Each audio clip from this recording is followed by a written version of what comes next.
Hello and welcome to Hibs Talk. I'm your host as always, Gav, and this is being recorded after the podcast was initially out. Some of you might even listen to the first podcast round if you got round to it that quickly. It was out, it was done. I was downstairs enjoying the Man United game, and then Neil Lennon got suspended. So the first half of the podcast has now been deleted. The podcast has been taken down from online, and I've done a conference with Dave Murray and Craig reacting to the news. Stuart tried to get in as well, but had technical issues, and couldn't get in. And then I also spoke to Darren as well, who was on the podcast a couple of weeks ago. So we've got reaction from folk in terms of what's going on at Hibs. Does anybody know? Where do we go from here? What does this mean for the transfer window? And then I've left in the St Mirren review and the St Mirren preview. Obviously, some of that will be a bit out of context in terms of, Neil Lennon not being the manager anymore. However, it's still, a lot of good analysis and stuff of the Motherwell game, and some interesting chat about the St Mirren game. And so yeah, definitely stick around for that afterwards. But like I say, some of it will be slightly out of context because of Neil Lennon not in charge for the St Mirren game. So as I said in the pre-recorded bit there, we recorded the podcast. Dave Murray, you were both on earlier, and we recorded all the stuff about, is it right to be talking about Lennon's position? And then we finished the game. You guys go off to enjoy your night. I edit the podcast, go to watch the Man United Arsenal game, settle down for the night, and then the phone explodes because Neil Lennon's been suspended. What's going on, guys? Craig, how do you put into words your reaction to the news that he's been suspended to begin with? I don't know. It's there was obviously, we were talking on the chat earlier about the wee tweet that McManus put out, and we were thinking, who's signing? Who are we announcing? There must be somebody getting announced, and then all of a sudden Twitter explodes with saying that Lennon's been sacked and he's not going to be in the dugout. But it's mental. I didn't even know where this all came from, because you watched his interview with Sky Sports earlier, which if what I've heard is, and it's all kicked off at training, he seemed to be talking to Sky Sports after training. Yeah. And then all of a sudden he's now not going to be in the dugout on Sunday. It's just absolutely mental. So the initial reports came out saying that he was suspended. Luke Shanley of Sky Sports, who, as much as was kind of flag Sky Sports for getting so much wrong, like putting the Hearts badge beside Hibs for the Motherwell game, he's usually quite on the ball with Scottish football himself personally, and he said this is basically, the beginning of just Hibs and Lennon departing ways. So if that is the case, Murray, what's your reaction to Lennon leaving? I'm devastated, to be honest. I don't know. I just don't know how to feel about it. I know we spoke about it in the podcast today, talking about, like, when we done the pre-recording stuff, and we spoke about, is it right for us to ask the question? And I think we were quite conservative about it. We didn't go too much in on him. We weren't praising him too much, obviously, for the performances of late. But to go for that, to us talking now, I mean, I'm lost for words. I was the same as yourself, Gav. Settled down, watched the football tonight, and my phone just absolutely exploded. We tweets and everything like that, and people asking me if I'd seen the news. And as I say, I just don't know how to feel about it. I don't know how to feel, and I really don't know where we go for that. Dave, how can you put into words your reaction? My phone's dropped about 30% battery in about 10-15 minutes because of how mental it's been going. All my mates messaging me saying we're a laughing stock and all the pantomime shit and that. So just trying not to bite with them, and obviously you wanted to do this wee call, and I just don't even know what to say. Like, just so at the blue. Even earlier when we spoke about it, I kind of like half said, "Oh, I think he'll be away after the next few matches if it doesn't go our way." But to say that anybody called this tonight it's just mental. Craig, I mean, if he is away, like supposedly that he is, how much of a loss is that to Hibs, or do you think Hibs could benefit from it? What's your reaction in terms of that? Is it a positive or a negative? I mean, when you look at if you take the last sort of few weeks into isolation, we'll probably be, I wouldn't say better off, but there's definitely not been something right for a while. Whether it's been down to, I don't think he's ever been the same since what happened at Tynecastle. Whether that's played a massive part in his judgment over the weeks since then remains to be seen. But you can't really ignore a manager of his calibre. We were an absolute ball here away from making second last season, and I would have defied any manager to make us better after losing the midfield three that we had for the last part of the second half of the last season. And the board, and the club haven't helped by giving it the whole record season ticket holders biggest budget. We got further in Europe. We only got to the third qualifying round, but it's further than we'd got for a long time. We banked whatever $3+ million for McGinn. It's like 850,000 for the run in Europe as well. Aye, and we're not. There's just something that's clearly not been right. And whether Lennon would have spent that money wisely or not is completely debatable, because his signings have been hit or misses, as we've spoken about in the past. But I'm not buying this, King, because we've spent 100 grand on Malin and then maybe 80 grand on Horgan and 100 grand on Canberra or whatever. That's still no. When you look at Aberdeen, are obviously able to go out and trump Kilmarnock for players like Greg Stewart. And he'll be on a decent whack down at Birmingham. That's the sort of calibre of players that we should be looking to bring in. But for whatever reason, we're just we're 5 days before the end of the window. And Lennon's been banging on for weeks about a winger and a striker. And we've signed neither. Murray, where do you think this leaves us? Craig mentioned the transfer window now. Where does this leave? I mean, what sort of player is going to want to come to a club where we don't have a manager? Or is that going to really affect what business we can do between now and the end of the transfer window? Oh, of course it is. I mean, I don't think anybody will want to come to Hibs now, because obviously the way that it's transpired, everything that's been happening here. But I know obviously we've spoken about it quite a wee bit, that his signings have been a bit hit and miss. The same could be said for any manager, really. But I mean, I didn't actually know who would want to come to Hibs now. As I say, 5-6 days away for the transfer window shutting. We've now not got a manager. We don't know what we're doing. That obviously has stifled any attempt to us having a decent second half of the season now. And Dave, do you feel this has an impact on us getting Scott Allen before the window? I know how desperate you've been to get Scott Allen in.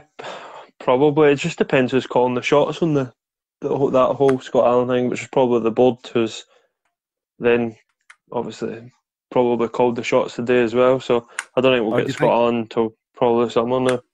Or do you think it's a case that maybe Scott Allen, regardless, he knows he's coming to Hibs, so it'd be better being at Hibs now and playing football than sitting on the bench doing nothing at Rangers.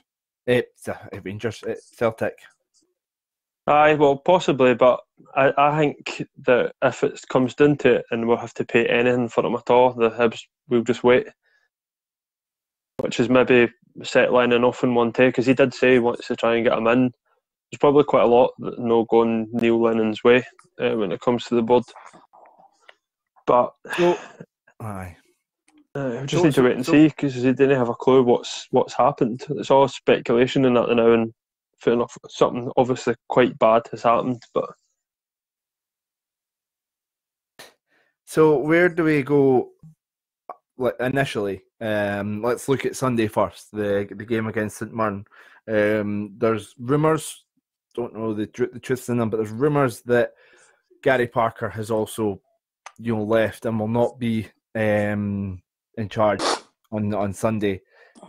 So do we have to look at somebody else in the coaching team or somebody from the youth team? What do you think, Craig? Start with yourself.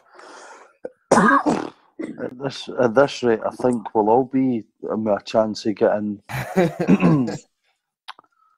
it, and then there's this rumour that's kicking about that 1 minute we're looking at Stephen Whittaker's been sacked, the next minute he's going to be the caretaker. It's really, well, we were speaking just before we came on. From what I've heard, if Lennon and Parker and all the backroom staff have supported them in walking, you're going to have to start looking at the youth teams. So then you're looking at somebody like Eddie May, or even going as far down as somebody like Colin Nish. I mean, it's absolutely mental what's going on. But I guess we'll just need to wait and see how it plays out. I think there's obviously a lot of people are losing their minds at Hibs aren't coming out and saying anything. But if Lennon's been suspended, Hibs will need to be very careful how they play this, especially if it comes out in public. I think the club are being quite smart just now not to say anything until they can know themselves from an HR point of view that they're all covered, because the last thing that they'll want is for to be opened up to potentially any legal action off the back of it. Dave, Craig just mentioned Colin Nish there. How does that make you feel of Colin Nish in charge ahead of the St Mirren game? It needs to be somebody that's at the club for now. We've not got time to draft somebody in on a Saturday, a day before a game. So it needs to be, like Eddie May, or even Colin Nish, just anybody who's willing to take it. At the end of the day, we should have a squad there that's better than St Mirren's anyway. And players just need to screw the nut and go out and do a job. That's what they're paid for. Regardless, Hibs will have a decent support there. We've backed them all season.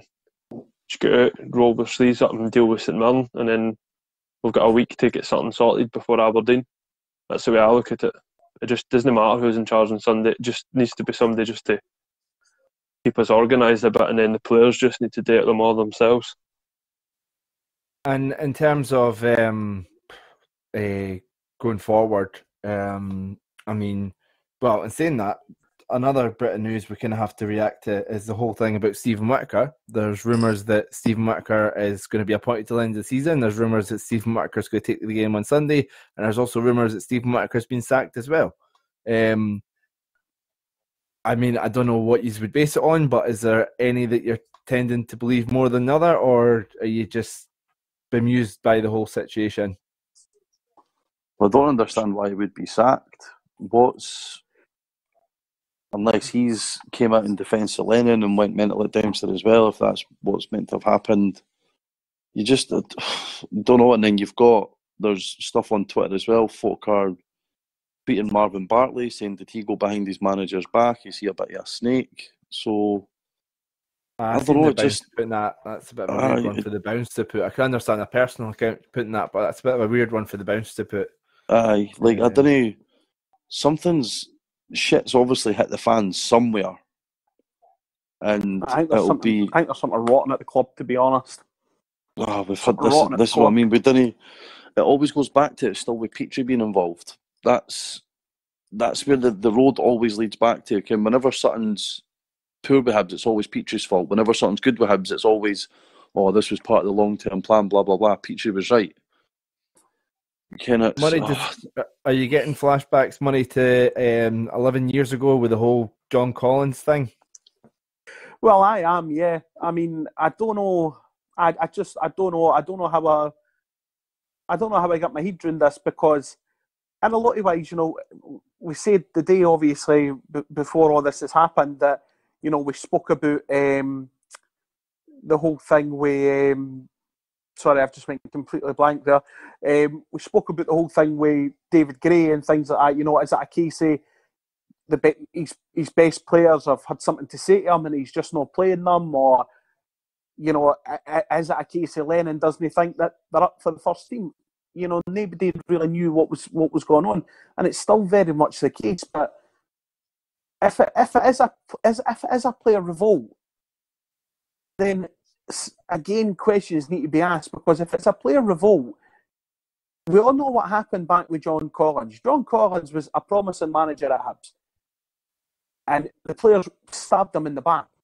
I really hope the same thing's not happened with Neil Lennon, because if that's the case, that'll be two teams that have done that to Hibs in a relatively short space of time. And that's just no on. I agree with Craig as well, saying that all the roads are leading back to Petrie. And I'm sorry, I've had major arguments with friends in the past about this, in the sense that I don't like Rod Petrie. The sooner he walks away from Hibs completely, the happier I'll be, and the more we can move on. Because when it comes down to the bit, and when everything seems to hit, all the shit seems to hit the fan, he's right at the forefront. In my opinion, this guy's a cancer at Hibs, and he needs cut out. So I didn't care what kind of businessman he is. I didn't care how good he can be at securing another couple of £100,000 at Hibs. I didn't want my chairman to do that. I would rather my chairman go away and hold on to a prized asset rather than get a better price for him. Guys, seriously. Sorry. And in terms, sorry, it's good to hear your passion. And in terms of Lennon, do you think that's it for Lennon, or do you think this could have been blown out of proportion? You know, the way that things sometimes are online, and he could be back after the St Mirren game after a disciplinary. Is there any chance of that? No, I don't see it. Dave, what about yourself? Oh, sorry. Who was it down south that this happened to? Was it the Leicester manager? No Shakespeare, the one before him. Pearson. Pearson. I can remember somebody getting sacked, and then it came out they were sacked, and then they weren't sacked, and then was it no Mourinho? And then it just wasn't right for a while. No, it was Brian McDermott at Leeds. Aye, the club had put that he was sacked, and then a couple of hours later said, "Oh no, he's not sacked. We've got that wrong." Aye, and then they sacked him like 2 weeks later. Anyway. Aye. Oh, what a mess. That's showing my age now. Like, jeez, oh. Okay, so if Lennon is gone, Craig, start with yourself. Where do we go long term from here after the St Mirren game? Anywhere but Stubbs.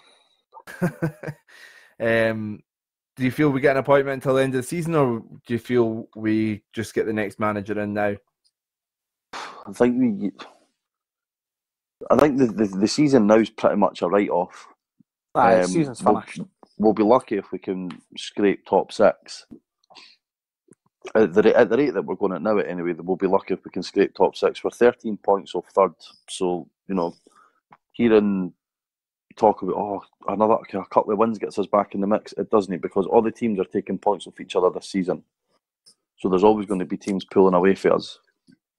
So I think you need to get, if we're going to want to look at having a go next season, get the long-term appointment in now. None of this faffing about with getting somebody into the summer and then getting somebody else in the summer. Get them in now. Give them 6 months to work with what we've got, and then you've got the building block. Scott Allen coming in the summer to build the team round. There's your focal point. There's your man. Get everything round him sorted, and everything will flow through him. Dave, what do you think? Would you any names that come to your mind, and would you want somebody appointed now, or somebody till the end of the season? Somebody appointed now, because then all you've got is that you appoint somebody short term, thinking, "Oh, you're short term. That's not good enough for the job," and then what happens if he goes on a good run? Like Solskjaer's doing at Man United. So he's been told he's short term. I know he's been told he's short term though, and then all of a sudden it gets to the end of the season, and then he's going to be like, "Right, give me it," but he wasn't good enough, and because he's put on a wee good run, it's like. So I'd rather just get somebody in the now, long term plan, and sort it out before we fall. Like, there's no reason to to fall right down. At the end of the day, the last few years at Hibs, something good has been built. So we need to keep almost like a Lennon legacy rather than just letting everything that's went with Lennon go with him. That cannot happen. Kind of go back to being, what was it he called us, pop stars or something? Boy band. Boy band, that was it. Aye. And that's how our midfield reflected that in the last few weeks, in my opinion. Yeah. We've been powder puff, so we've been boy band style again. So don't like speculate too much, considering, well, we've done that anyway, so we do obviously like to speculate. But yeah, if Lennon is away, any names come to your mind that you would want to see in? I'd quite like to see Strachan, to be honest. Strachan. Any reaction to that, guys? Who was it? Sorry, I wasn't listening. Oh, Strachan. Cheers. much like me with all your videos, Murray, it's fine. I'm only joking. Cheers, mate. Strachan then. What Dave Murray, how would you react to Strachan if you get the job? I'd be happy with Gordon Strachan. Obviously, he's made no secret that he's a Hibs supporter. So, it could be a big pull for him. Again, he's going to have quite a big pull in the transfer market. But then, see, to me, again, he's very much in the same mould as Lennon, because nobody expected Lennon to become Hibs manager. And that was a big, as we said today, that was a massive, big thing for us. And I didn't think people would expect Gordon Strachan to get the Hibs job as well. So for me, that would again be another big pull for the club. If it were to happen, fantastic. Dave, reaction to Gordon Strachan, would you be happy with that, or would you be wanting somebody else? Yeah, I'd probably take him, to be honest. It's a good name, but I'd like to be interested to see if anybody actually went for it or put their name forward for it. In the next couple of days. Aye. I think once it's officially broke that Lennon's away, I think last time we got 50 odd applicants and we're in the championship, so we'll definitely get loads of applicants again. But it's just whether they're good or not. Dave, anybody that come to mind name wise for yourself? It won't happen, but my primary target would be Steve Clarke, but he's just upped his game too much for us. He's almost out of Hibs league now. Aye. And he's commandant manager, which is just a stupid thing to say, but his stock's too high, I think, now. Yeah, I think he's... And to think as well that we chose Calderwood over him. I know. Oh, crazy. Aye. So... We're lucky we never signed Kenny Miller.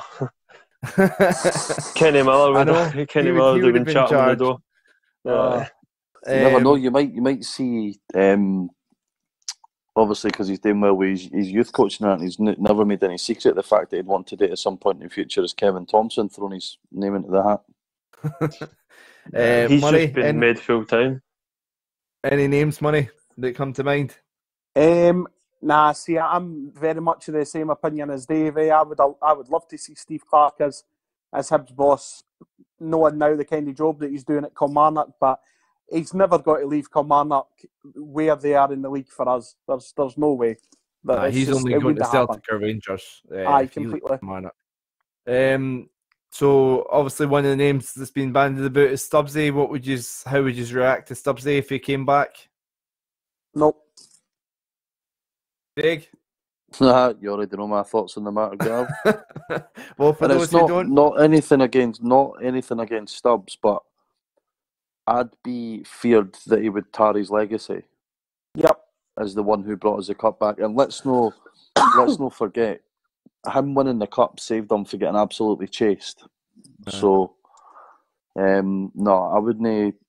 we're all kind of looking back on Stokes coming back again now. We're a bit like...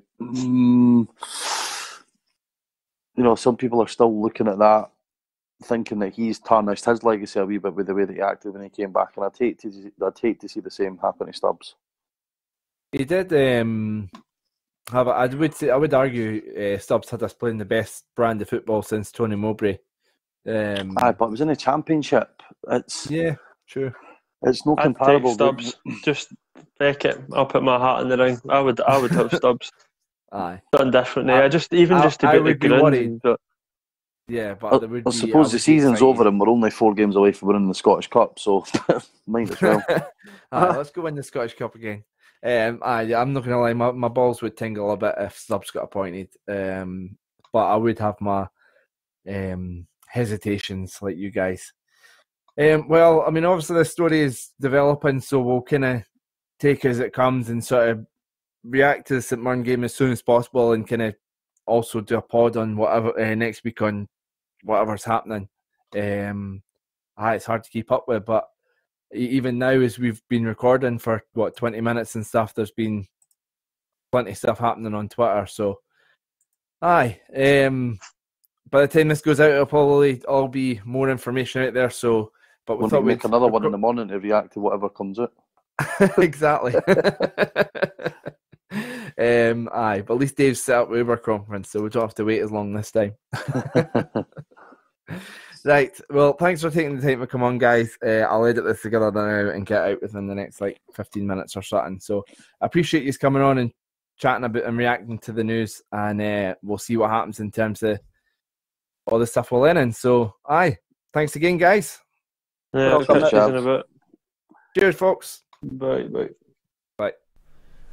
So, joining me now to react to the news about Neil Lennon, that we're still getting more info as it comes in, is Darren. How you doing, Darren? Not too bad. Quite shocked about the news. I mean, where do we go from here? Yeah, exactly. So I mean, first off, it's just saying suspended at the now, but as I said to people we started recording, Luke Shanley, who well in the know for Scottish football from Sky, sort of saying this is really the beginning of the end. So if that is the case, what's your reactions to Lennon leaving? I mean, are you gutted, or are you quite excited about what could come next? I mean, I'm really gutted because I think he could have really done good for us.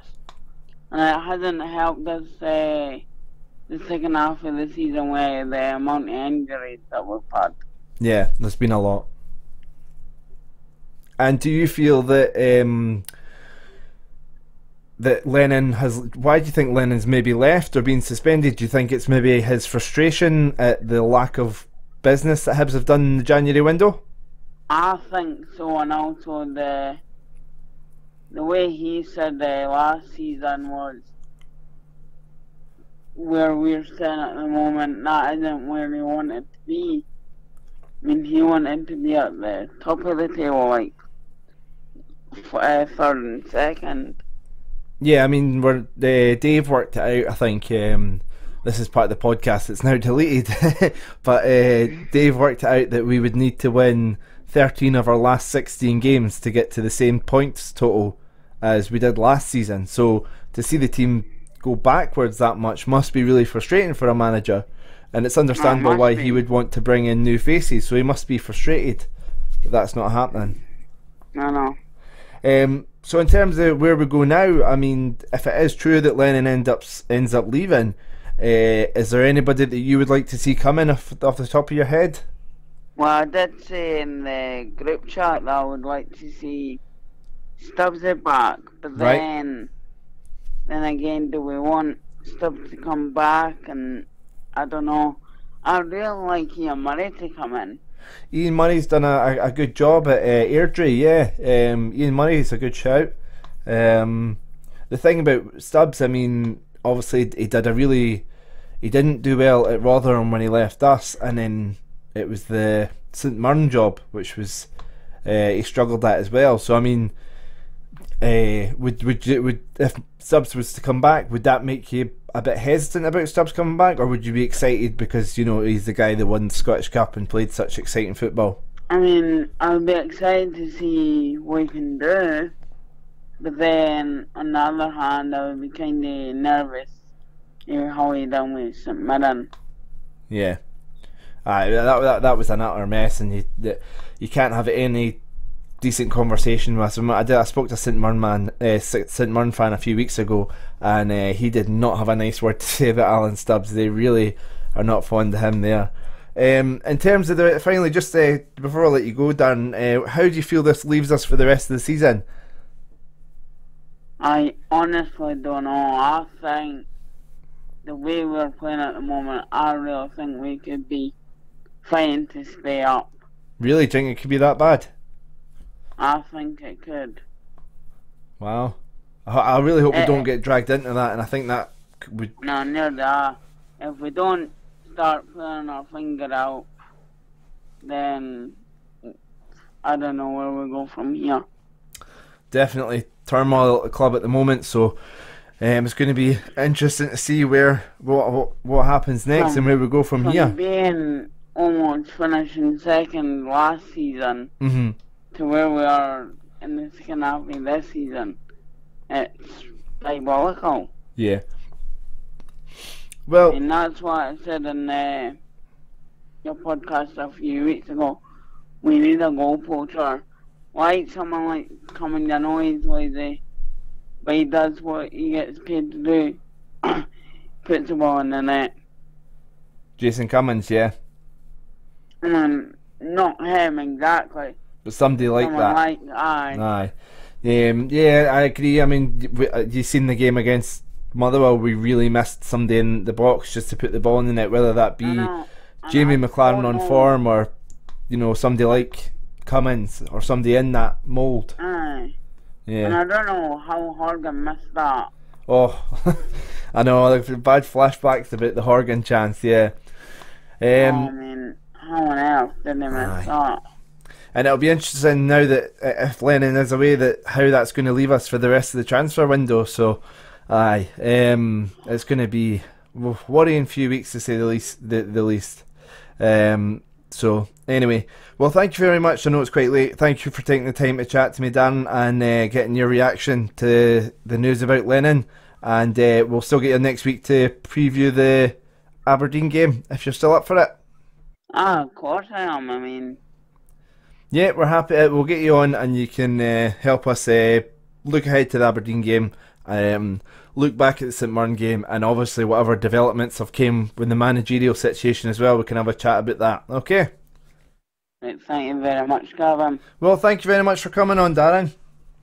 Oh, no problem. Right. Anytime. Thanks again. Okay, I'll speak to you later on, bud. Thanks. Bye. Cheers. Bye. Just a reminder that we have teamed up with FansBet, the betting company that give 50% of their net profits back to the fans. We spoke to David from FansBet, and there has been a fantastic response. Just one thing though, a couple of people have selected Hibernian as a club, and it hasn't prompted them who to support afterwards. If anybody has signed up, could you please go back into your app and go to your profile, select and make sure you put via Hibs Talk to help support the podcast. Be a massive help to us, and can help us get some exciting products underway soon, benefiting Hibs fans in the community. And if you haven't signed up yet, make sure you head over and sign up now. Select Hibernian as your club, Hibs Talk via Hibs Talk, and look out on our Twitter and Facebook and stuff for enhanced odds and better odds for all Hibs games coming up. So it was a cold Wednesday night through in North Lanarkshire.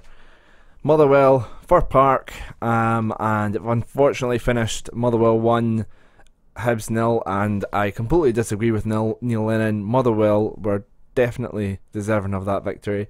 Not exactly from their performance, but just from how poor Hibs were. But let's keep my opinions to the side now, and I'll go back to my hosting duties and go through the game and let you guys give your expert analysis, and I'll shut up for a bit. In terms of Hibs' chances, there wasn't that many chances to get excited about, so this will be a bit different. We'll kind of come through a couple of chances. We'll go through the Motherwell chances and analyse defending, and then we'll go through the player performances and discuss them as individuals. So we had one chance, some decent play from the new signing, who I'm no mastered pronouncing his name yet, and got the ball to Gould. Gould played a nice ball out to Horgan, and commentary said, when I was watching the highlights back, said curled it towards goal. There was no curl on it, it was just straight and wide. But yeah, and I think in the first half as well, Canberry had an overhead kick which was a bit ambitious and was never troubling the goalkeeper. But in terms of Motherwell, they had a throw in halfway through Hibs half, should not really be a position of danger. They threw it to I didn't get the boy's name, and they played it to Ariabe, or I think that's how you pronounce it, who didn't do any much fancy footwork, I think it's fair to say, and just turns Whittaker, uses his pace, gets away from him, and quite easily gets into the box, whizzes the ball across the goal, and Curtis Main doesn't reach it, unfortunately for Motherwell. Unfortunately for us. Dave, was this too easy for Motherwell to create this chance?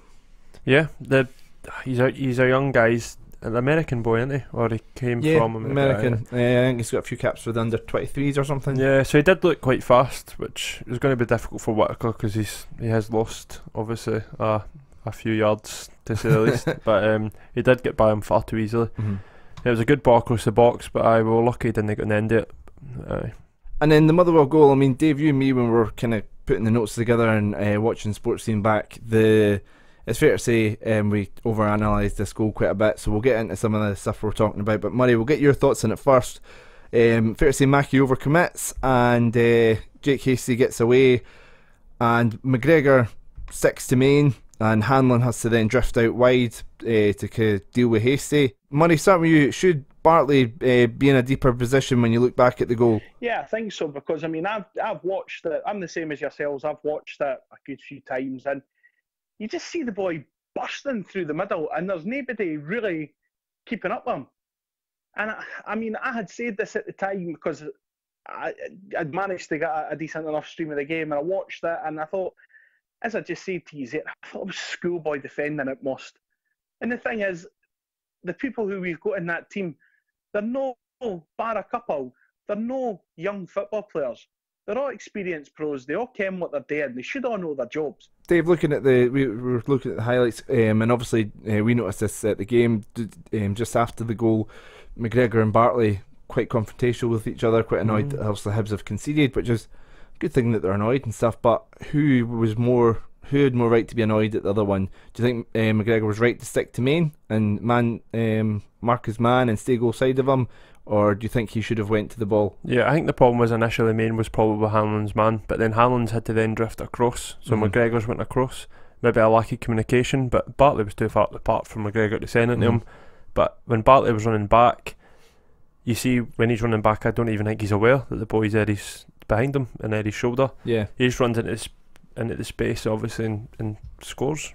And the other defender sort of in that area is Whittaker. Should Whittaker be back helping? Because his main job is a defender, and he likes to get forward. And at 34-year-old, should he be more tactical about how much he's going forward, considering he's not got the pace? It's fair to say they all got caught out, because when you look at it, I think everybody's a wee bit like, so Horgan's a couple of yards further up the park, and he can't then help defend and just kind of jogs back. So the boy, rather than having to run at Mackie and having Horgan chasing after him, he's already committed Mackie, he's by Horgan, he's got that side to himself, drags Hanlon across, which drags McGregor across, and then Whittaker was quite far up the park at that point too, so he was not in a position to be able to come in and help. So Bartley needed to be a wee bit deeper, because that's his end of the day, he's a holding midfielder, so he probably should have been a wee bit deeper. And Murray, I don't know if you noticed it on the highlights, but Horgan, when he was coming back, Dave always gets annoyed at this because Dave's seen it quite a few times. We see Horgan when he's going forward, bursting a gut to either get onto a ball or running with the ball, and when, in terms of tracking back, he's always jogging, and he's never really posing any threat to the winger in terms of stopping the attack. Should he have been busting a gut to get back, or do you think we have to accept that he's a left winger rather than a left midfielder, if you know what I mean? And he's not going to be helping out his fullback that much. No, I would expect a winger to be helping out the fullback, because if you look at the team when Hibs set up, and if we've got Martin Boyle on the team, Martin Boyle's usually playing as a right wing back, and he's up and down the pitch all the time. And I know that he's got the pace and the engine there to do that for the whole 90 minutes. But for example, if you look at when we play Celtic, usually 9 times out of 10, both their fullbacks didn't actually get an easy game, because they've got Martin Boyle there tracking them back the whole day long. So I would expect anybody to be actually coming in and helping the team out. I didn't buy into this whole argument that, oh well, I'm an attacker, so I didn't have to do it. No, you have to be there to defend.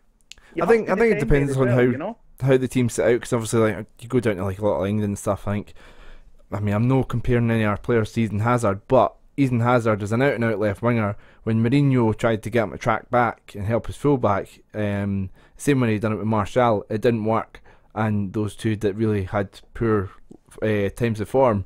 Whereas when they've been told to stay forward and they've been there for dangerous counter attacks, it's worked effectively. So I think it depends on what type of football you're playing and how you want to utilise wingers.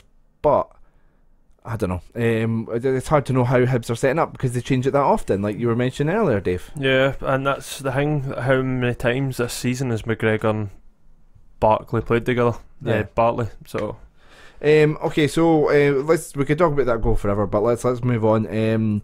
Horgan had his felt hands on his back, and he goes down for a free kick. Dave, was it a foul, or do you think he dived? Oh, I was incensed at the time. And you've watched it back a couple of times? It was slightly softer than it looked live, but I would say it's still a foul, because at the end of the day, he does push him. But it's my opinion. Okay, he does push him. His hands go and get shoved, and a free kick, and that's me not even been biased. I'd look at that, try and glass his ass. But does his hands move in a forward direction, or does his hands just go on his back? Doesn't matter. If he touches him, Horgan could condone, and he did touch him. So Murray, diver foul. I have to say, I completely agree with Dave. I think that there is, if you actually look at the way that the rules are set out, if an attacking player feels any form of contact, they are entitled to go down. So I didn't, but I have to say, I mean, I agree completely in a lot of ways that what you're saying, at the fact that, you know, is it enough contact for them to go down? You know, could they have stayed on their feet? Is it a dive and all that jazz? And this is the massive grey area, unfortunately, where football's concerned just now. Yeah. Adrian Durham's got a test on this on TalkSport. Mm-hmm. He says that if he was holding a baby, would he have went down? That's his test. That's how he analyses a dive, or whether it was soft or that. So he does. And every time I listen to TalkSport, they talk about it. Mainly, that's pathetic. It's mainly about Sterling and Salah, to be fair. So they're like, if he was holding a baby and with that contact, would he have hit the ground? I thought you were talking about would a baby go down. No, of course a baby would go down. No, if he was holding a newborn baby and got that contact, would he fall to the ground? No. That's what it normally is. So well, I never thought I'd agree with Adrian Durham. It always makes me laugh. It's actually quite a good way to think about was it soft or no. Like, and that's now the way I do it as well. So moving on, Horgan was in the action again, and it was great play from Gould, who had been moved to the number 10 position in behind Canberra, and Slivka had been moved out to the right, coming on at half time. A great bit of play bursting through at the middle, and terrific ball on Horgan. Horgan runs onto it, and he's either just got to take it around the keeper and put it in, or just sort of put it round the keeper. Slot it by him. Murray, what was he thinking with the chip? I've no idea what he was thinking. In a game with such few chances, that was probably the one real moment of quality I feel that we had in the game, and he's just completely fluffed his lines. I've no idea what he was thinking, but you seen it as soon as he'd done it, he knew straight away that he had done wrong, because his head was in his hands, and rightly so. Aye. But I've no idea what he was thinking. I'd love to know what Lennon said to him after the game, mind you, about it. It'd be fun to be a fly in the wall with that one. When it comes to Horgan, like that, he should have scored. Or he should at least worked the keeper, or he shouldn't never even done what he tried to do. I don't know his thought process. We're 1-0 down. It's no he's chip it with your right foot. You maybe do that if we're 4-0 up against Elgin City and you get a chance like that. Well, this is what I mean. I always feel like I'm quite critical of Horgan, because I want to see what everybody else seems to see, or I seem to miss these good games, or because I missed the Elgin game, and I missed the cup game, his first game for us. Where he played well. What was that? And it was in the League Cup. Aye, League Cup. Murray, who did we play in the League Cup? Ross County. Ross County. Aye, and he had a blinder on that, so I wasn't at that one either. Yeah. So I missed these games. So I didn't see everyone say, "Oh, Horgan's a better player than that," and I've never seen it. So I always want more film than what we seem to get. So we'll get back to Horgan in a second.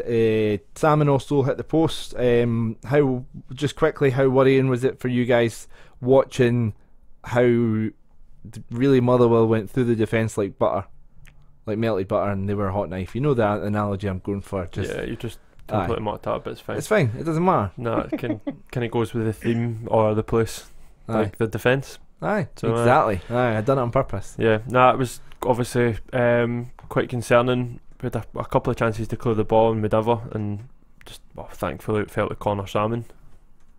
That's the end of that analysis. And finally, I mean, he was called offside, so there was no real decision to make.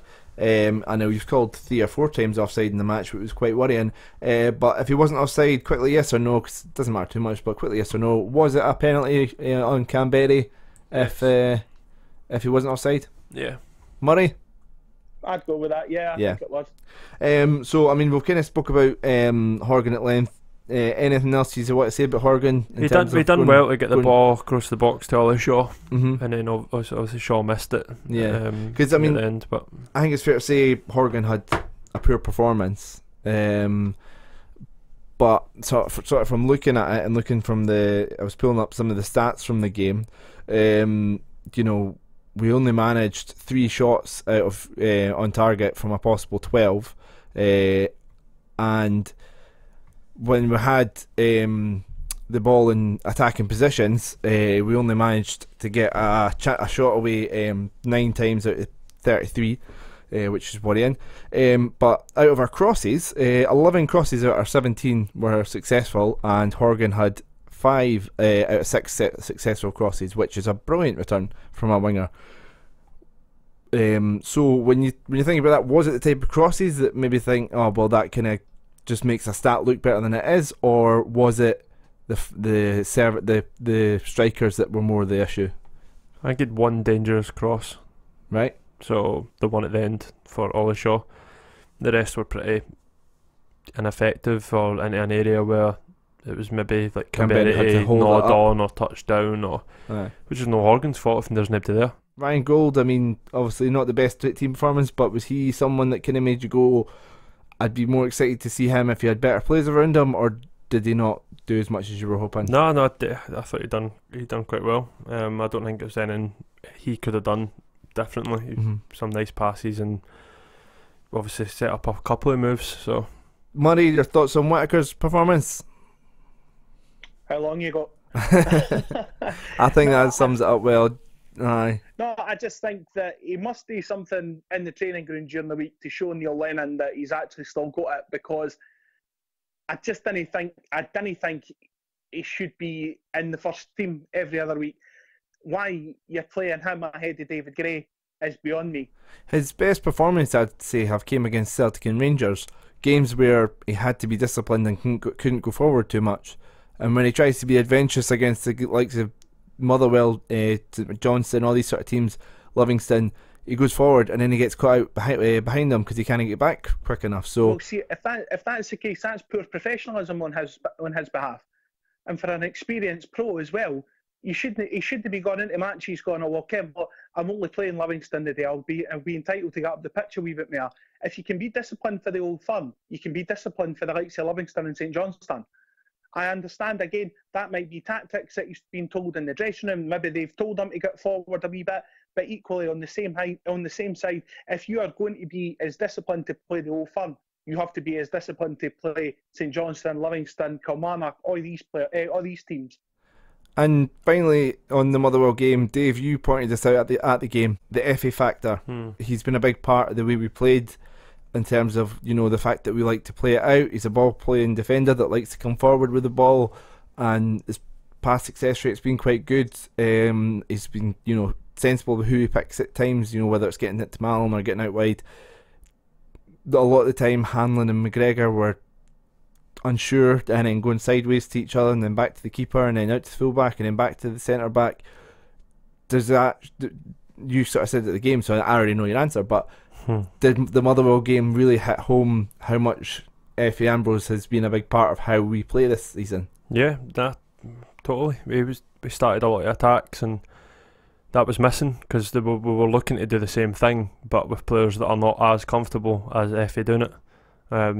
Effie would have his cigar out, like strolling out for the back, and sometimes it would make you the fear a wee bit, but it was brilliant. It was brilliant to watch, and I think Hanlon was giving the ball away, Porteous was giving the ball away, playing it for the back, and then when we stopped giving the ball away, it was just dead pedestrian and passing side to side, and that's how probably we had 65% of the ball. Like, it's a lot of passing about and not really doing much with it. And I think, going on to maybe what Neil Lennon said after the match, he's saying I would like to see goals to reward our good play. I don't think there was any good play, but I think if he had phrased it a bit better, maybe say goals to reward our possession, I'd maybe understand what he says, because we've got a lot of the ball, but there's not doing much with it.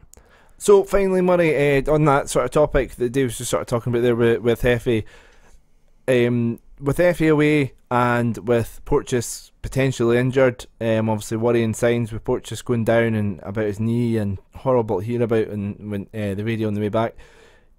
Do you think Hibs need to look for not only a centre back in this window, but a ball playing centre back? Yeah, I think at the very least we need another leader on the pitch.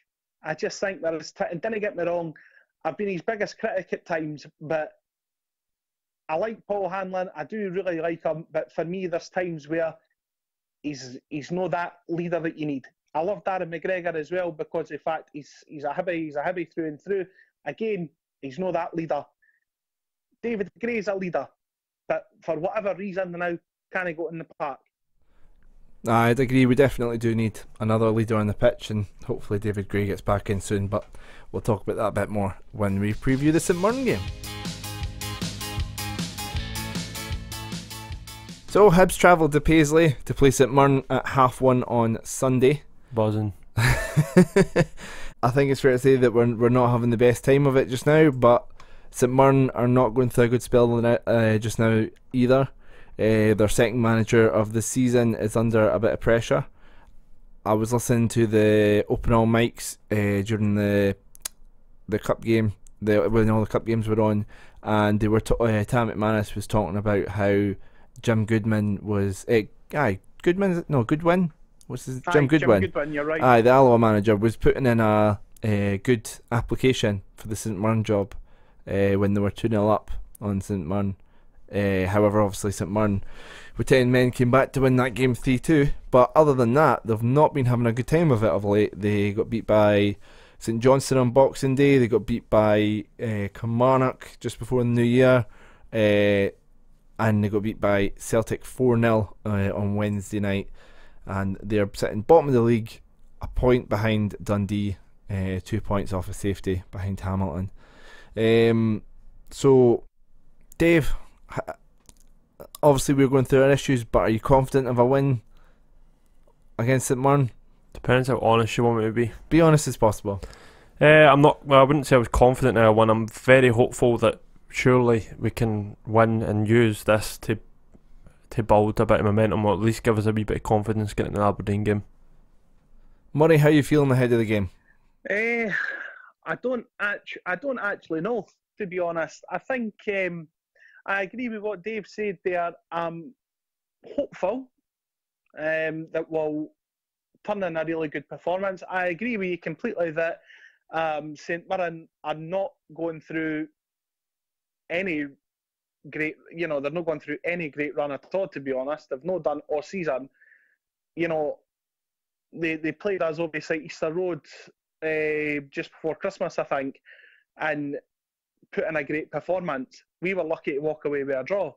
So I just don't know.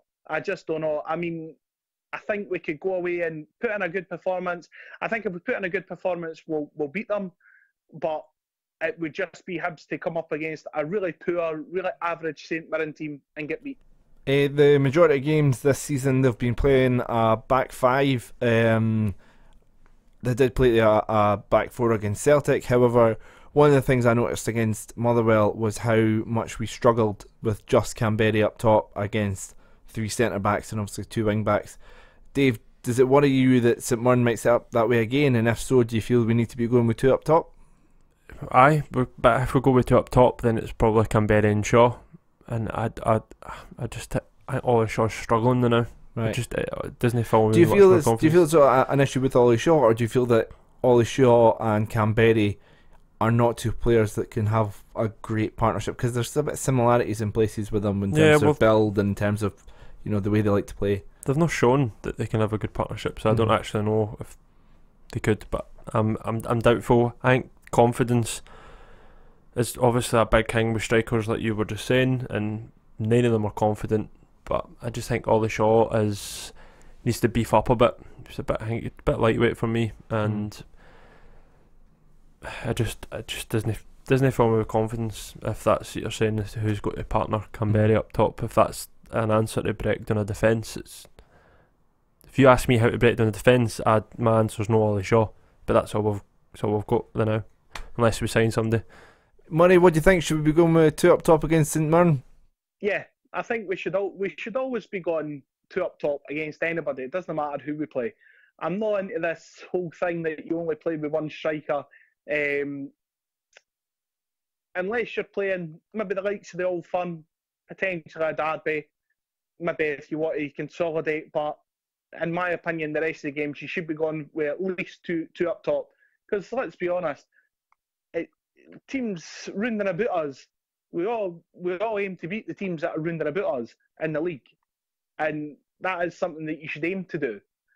So of course we should be going with two up top. Looking at the stats for St Mirren this season, it's not great reading for them in terms of their expected goals, so their XG. They've only managed 0.9 for the whole season, which is really poor, so that's less than a goal a game.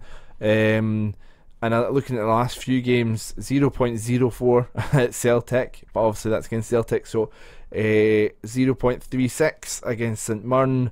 Looking back, 0.39 against Aberdeen, so really low XG. So I know Hibs' defence has been all over the place, but Dave, is this an opportunity for Hibs to get a bit more confidence at the back and get maybe the likes of Gray in and get a bit of a clean sheet and kind of build on that going into some of the harder games that are coming up? Yeah, I would completely try and use this as a confidence builder and go, right, this is going to be the team for the next couple of weeks.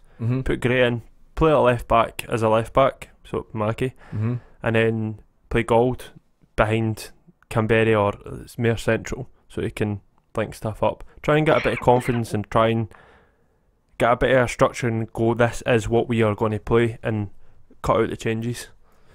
So finishing up with the St Mirren game, score predictions. What are you thinking, Dave? I said 0-0 earlier, but it's because it was a bar of the laughs earlier. I was a bit crabbit, so 1-0 Hibs. 1-0. Murray? I'll go 2-0 Hibs. I'm going to go the same. I'm going to go 2-0 Hibs, getting back on track and feeling a bit more confident going into the... I'm saying that Aberdeen have been on fire, so that'll be a fun one to preview next week. So going into the Aberdeen game, back on a winning performance, and hopefully the defence is a bit more confident. To be fair, going into dealing with Cosgrove, who's been on fire. To be fair, Aberdeen are a team that I want to. They need put back in their place a wee bit. And as far as I'm concerned, because the last couple of times we've played them, they've beat us with something niggly or stupid, and I'm like, they're not even that good, and it just annoys me. It's like how they're sitting where they are on the table. They just need put back in their place. They're a team that I want to inflict a wee bit of pain on and punishment. Well, we'll preview the Aberdeen game a bit more next week, but if we're going to finish up today, we got asked you guys for questions all over social media. So let's start with Facebook. Obviously we've already asked one of these, but the rest of them. Neil McGregor asks, how can you explain Lennon's blind faith in Whittaker? He's brutal. Can you explain it? Or sometimes he is alright. He is. There is some games where he does nothing wrong. But is that, he does everything's quite tidy. Like I said earlier on, where it's the games against like Celtic and Rangers where he's not bombing forward and he gets a raw deal. He gets the blame for everything. At the end of the day, I don't think it's through lack of trying with Whittaker. I think he tries his best in that. I just think he's maybe a wee bit past it. and he gets caught out. Like that Motherwell game there, it was horrendous. He couldn't control the ball, he couldn't do anything right. No matter what he tried, he could not do anything right. And I think Neil Lennon shouldn't have faith in him anymore. He should be used as bit part. Dean Clements has replied to that, saying that he feels he's only getting a game to justify the large wage bill that he's on. Jimmy Strong, Sir David is our best right back. Why is he not the first name on the team sheet? Murray, I mean, you've already covered that quite a bit. Just quickly, why do you think he's not in the team just now? Is it injury or? I think, to be honest, I don't think it's injury. No, he's been back for too long. I think something's been said in the dressing room that Lennon's not taking a like to, and he's putting him on the bench, to be honest. We'll wait and see what. Hopefully he's back against St Mirren. Why are so many players getting long-term injuries? It's been, a bit more than previous seasons, has to be said. Any idea? They're probably not anything cynical behind it. It's just because of the plastic pitches. Blame the plastic pitches. How do we get out of this rut? Murray? Simple enough question. We need to just start putting performances together and trying to see if we can get wins on the board as well. Obviously, we were talking earlier on about Neil Lennon's position. Why are managers, regardless of their record, unable to go through a sticky patch without the fear of the sack and fans turning against them despite losing key players? Also, he says not just Lennon, the likes of Martin Cannon also, who obviously has done a great job for Hamilton over the years, and keeps on losing players, keeps on rebuilding, and they're currently 2 points off of safety, which is great for their wage budget and stuff, but finds himself getting questioned again and again and again. I think they're open to questions. It's the position they're in, right. And I don't think there's anything wrong with asking the questions. Why is he changing it all the time? And what, like, he is under a bit more pressure now, and I think that's fine. That at the end of the day, that's the way it should be. There isn't a mass of fans. We're not saying it either of Lennon out. No, that's just to be clear, in case anybody picks that up wrong from the title of the podcast. Yeah. We're not saying Lennon out. We're just saying I'm just saying questions need to be asked. My opinion is that it's question time, and I've seen a lot of other people asking questions, and seen a lot of people backing them, and that's fine. But I can't just brush it under the carpet because it's Neil Lennon. You know what I mean? Like 3 wins out of 15. Questions need to be asked. Simple. Final question from Facebook. Why is Whittaker getting all the flack after the Motherwell game when Bartley and Hanlon were far worse? Murray, quickly on that. Why do you think that's the case? I think Whittaker is he's a bit of a scapegoat. The next one is from Michael Donachie. This is on Twitter. I'm going to answer this one. What's Hibs' best formation? I think we can't answer that until the end of the transfer window, because we don't know whether we're going to get Scott Allen back, whether we're going to get in 1 or 2 new strikers, another winger, maybe a centre back. I think that's 4 players at least that we need, but whether we get them in, I don't think an answer can be given to what's our best formation. So that's my answer to that.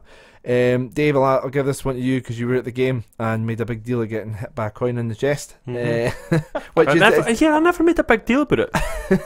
It's obviously a really serious thing, but yeah, you're laughing. So thoughts on what happened between the 2 sets of supporters on Wednesday night, and also thoughts on the fact that not a single player came over to thank the fans. That was a bit worrying, but in saying that, the majority of fans were gone as well.